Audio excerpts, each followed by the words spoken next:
Growing up Somali, I kept hearing one thing: to be Somali is to be Muslim. And every time I asked who we were before Islam, people froze. They got uncomfortable. They shut the conversation down. Like my curiosity was dangerous. Like knowing my own ancestors was stepping out of line. But here's what confused me.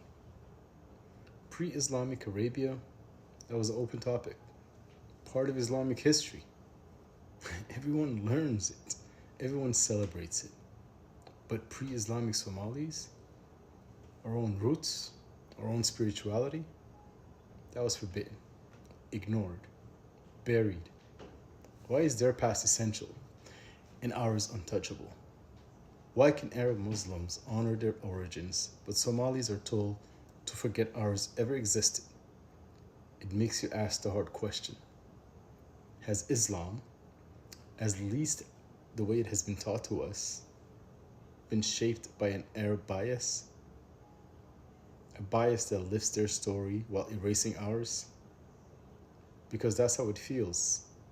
Like someone pressed delete on our history and told us to start from page 2. And honestly, I think that's shameful. It's shameful to feel like your ancestors don't count. It's shameful to be told your identity began only when someone else arrived. But I'm done with that. Reclaiming our Islamic or pre-Islamic Somali past isn't rebellion. It's healing. It's remembering who we were before the world told us who we must be.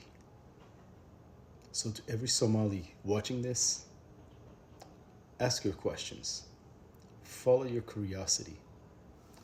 Dig up the roots. Your history isn't forbidden. Your identity isn't a crime.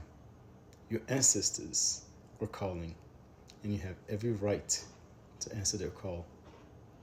Waaq Up.